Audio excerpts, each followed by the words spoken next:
ETF index mutual funds నేర్చుకుని stock మార్కెట్లో రాణించాలనుకుంటున్నారా? వెంటనే ఈ నెంబర్కి కాల్ చేయండి.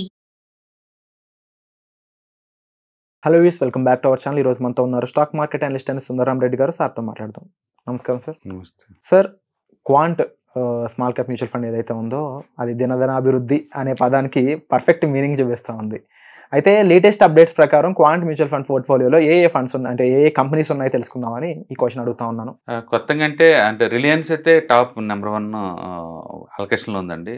One of the largest holding అంటే రిలయన్స్ అనమాట వీళ్ళు. అండ్ కొత్తగా అంటే హెచ్డిఎఫ్సి బ్యాంక్ని ఐఆర్ఎఫ్సిని యాడ్ చేశారు. మొత్తం 9 స్టాక్స్ యాడ్ చేశారు కొత్తగా మే మంత్. ఓకే. అండ్ ఈ పాత వాటికైతే హడ్కో ఒకటి, థైరోకేర్కి బాగా ఎక్కువ అలొకేట్ చేశారు. అంటే కంప్లీట్గా 8 స్టాక్స్లు క్లోజ్ చేశారు. అంటే విప్రో ఒకటి, పంజాబ్ నేషనల్ బ్యాంక్, ఇలాంటి స్టాక్స్ని 8ని వాళ్ళు క్లోజ్ చేశారు. యాక్చువల్గా మిగతా వాటితో పోల్చుకుంటే టర్న్ ఓవర్ రేషియో చాలా ఎక్కువ ఉంటుంది. టర్న్ ఓవర్ రేషియో అంటే ఎంత ఫ్రీక్వెన్సీగా స్టాక్స్ని మారుస్తున్నారు అనేదాన్ని టర్న్ ఓవర్ రేషియో అంటారు. పోర్ట్ఫోలియో టర్న్ ఓవర్ రేషియో అనమాట. ఇది అప్ టు 500% దాకా ఉంటుంది. అంటే 500% అంటే 5 times స్టాక్స్ని చేంజ్ చేస్తున్నారని ఫ్రీక్వెన్సీగా అంటుంది. 5 times చేంజ్ చేస్తున్నారు మిగతా వాటితో పోల్చుకుంటే.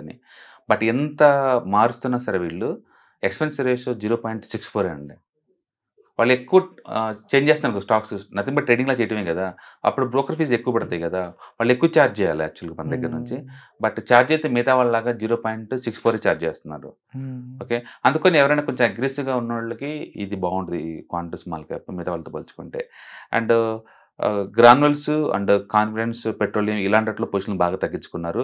అంటే క్యాష్ హోల్డింగ్ కూడా బాగా తగ్గించారు. ఇంతకుముందు 6% క్యాష్ ఉండేది, ఇప్పుడు 3.8% ఉందన్నమాట.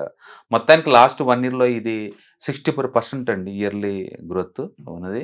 అండ్ ఎవ్రీ మంత్ 1000 కోట్లు యాడ్ చేసుకుంటుంది ఏఎంసీ సైజులో. అయితే ఇప్పుడు 20,000 కోట్లు దాటిందండి. ఇండియాలోనే 4th బిగ్గెస్ట్ అంటే స్మాల్ క్యాప్ మ్యూచువల్ ఫండ్ ఉంది క్వాంట్ ఇప్పుడు. అంటే క్వాంట్ టోటల్ వాటిలో ఇదే అనమాట లీడింగ్లో ఉంది మిగతా ఫండ్స్లో పోల్చుకుంటే. సో కొత్తగా యాడ్ చేసింది ఈ మంత్ అంటే కంప్లీట్గా కొత్త అంటే Gujarat state fertilizers, HDFC and IRFC and Indraprastha medical corporation and Affle India, ICRA and Aditya Birla fashion limited and Maharashtra seamless and Aarti pharma lab అనమాట. వీటిని కొత్తగా యాడ్ చేశారు కంప్లీట్గా. అంటే ఉన్నదానికి అడిషనల్గా అంటే మాత్రం హడ్కో ఒకటి, థైరోకేర్ ఒకటి అండ్ స్మాల్ ఫైనాన్స్ బ్యాంక్ ఒకటి, జనా ఫైనాన్స్ బ్యాంక్ ఒకటి, జూబిలెంట్ ఒకటి అండ్ గుజరాత్ స్టేట్ ఫర్టిలైజర్స్ ఇవేమో ఉన్నటికి యాడ్ చేసుకుంటూ పోయారనమాట. కంప్లీట్గా బయటికి వెళ్ళిందంటే మాత్రం ఒక 9 స్టాక్స్ దాకా వెళ్ళారండి వీళ్ళు కంప్లీట్ పోర్ట్ఫోలియో. మిగతా వాళ్ళతో పోల్చుకుంటే వీళ్ళు ఫ్రీక్వెన్సీగా చేంజ్ చేస్తూ ఉంటారు. టీవీ 18 బ్రాడ్కాస్ట్ బాగా తగ్గించారు, అండ్ నేషనల్ అల్యూమినియం తగ్గించారు, అండ్ ఎన్ఎల్సి ఇండియా తగ్గించారు, ఫిక్స్డ్ ట్రాన్స్మిషన్ తగ్గించారు, అండ్ కాన్ఫిడెన్స్ పెట్రోలియం తగ్గించారు, ఇవి గ్రాన్యూల్స్ ఇండియా తగ్గించారు ఇవన్నమాట. అసలు కంప్లీట్ క్లోజ్ చేసుకుంది జమ్మూ అండ్ కాశ్మీర్ బ్యాంక్ ఒకటి, దీపక్ ఫర్టిలైజర్స్ ఒకటి, భారత్ ఎలక్ట్రానిక్స్ ఒకటి, హిండల్కో ఒకటి, హిందుస్థాన్ కాపర్ ఒకటి, పంజాబ్ నేషనల్ బ్యాంక్ ఒకటి, ఇక్రాన్ ఒకటి, విప్రో కంప్లీట్ క్లోజ్ చేసుకుని బయటకు వచ్చారు. అంటే వీళ్ళు ఫ్రీక్వెన్సీగా స్టాక్స్ని యాడ్ చేస్తుంటారు, అంతే ఫ్రీక్వెన్సీగా అంటే క్లోజ్ చేస్తూ ఉంటారు. చెప్పాను కదా పోర్ట్ఫోలియో టర్న్ ఓవర్ రేషియో చాలా ఎక్కువ ఇది మిగతా వాటితో పోల్చుకుంటే. సో ఇవి కొత్తగా సర్ప్రైజ్ ఏంటంటే ఇది స్మాల్ క్యాప్ కంపెనీ, బట్ ఇండియాలో ఉన్న లార్జెస్ట్ బ్యాంకు వీళ్ళే యాడ్ చేసుకున్నారు. ఇండియాలో బిగ్గెస్ట్ కంపెనీ రిలయన్స్ని వీళ్ళే యాడ్ చేసుకున్నారు.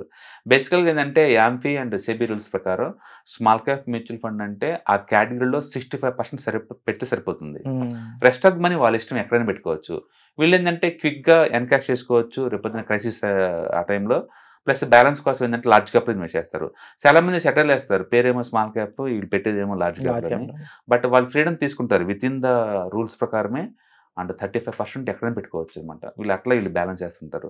సో వీళ్ళ దాంట్లో హయ్యర్ వెయిటేజ్ కౌంటర్లు అంటే రిలయన్స్, జియో, అదానీ పవర్ అండ్ ఇప్పుడు రీసెంట్గా హెచ్డిఎఫ్సిని యాడ్ చేశారు వీళ్ళు. క్వాంట్లో ఉన్న బీటీ ఏంటంటే వాళ్ళు ఎందులో అడిగి పెట్టినా సరే అది ఖచ్చితంగా హిట్ అవుతుంది ఎక్కువ సార్లు. అందుకని ఎక్కువ మంది వీళ్ళు ఏం స్టాక్స్ యాడ్ చేస్తున్నారా కొత్తగా అని చెప్పేసి ఈగర్గా వెయిట్ చేస్తూ ఉంటారు. వీళ్ళు మంత్లీ ఒక్కసారి అనౌన్స్ చేస్తారు ఈ స్టాక్ లిస్టు. రీసెంట్గా మే మంత్ ఇప్పుడు బయటకు వచ్చింది. సో అంటే వెళ్ళే కొద్దీ కూడా క్వాంట్ ఇలాగే ఉండే ఛాన్స్ ఉందంటారా? ఎక్కడైనా పడే అంటే ఎందుకంటే ప్రతిదీ కూడా టైం అనుకూలంగా వెనకబడే ఫండ్స్ కూడా ఉంటాయి. సో ఇన్ ఫ్యూచర్ క్వాంట్ కూడా ఇలాంటి పరిస్థితులు ఎదుర్కోవాల్సి వస్తుంది అంటారు. ఏ ఫండ్ అయినా సరే బేస్డ్ ఆన్ ద సైజ్ని బట్టి వాళ్ళ పర్ఫార్మెన్స్ బట్టి ఉంటుందండి. సైజు పెరిగే కొద్దీ అండ్ అంత ఈజీ కాదు పాత పర్ఫార్మెన్స్ మెయింటైన్ చేయటం. బట్ అలాగని చెప్పేసి పర్ఫార్మెన్స్ తగ్గిద్దని కూడా చెప్పలేము. ఎందుకంటే నిప్పాన్ స్మాల్ క్యాప్ 50,000 కోట్లు ఉంది వాళ్ళ ఫండ్ సైజు. బట్ స్టిల్ వాళ్ళు ఈ సంవత్సరం బాగానే మెయింటైన్ చేశారు. వాళ్ళు లాస్ట్ ఇయర్ బాగానే మెయింటైన్ చేస్తున్నారు. అంటే ఫండ్ రేట్ పెరిగినంత మాత్రాన ఖచ్చితంగా అండర్ పర్ఫార్మ్ చేయాలని రూల్ ఏం లేదు. అండ్ రెండోది వీళ్ళు మిగతా వాళ్ళతో పోల్చుకుంటే చాలా యూనిక్గా ఉంటారు. ఓకే, వీళ్ళు థర్డ్ పార్టీ దగ్గర నుంచి డేటా పాయింట్స్ తీసుకోవడం కోసం 180 crore ఖర్చు పెడుతున్నారు బయట నుంచి.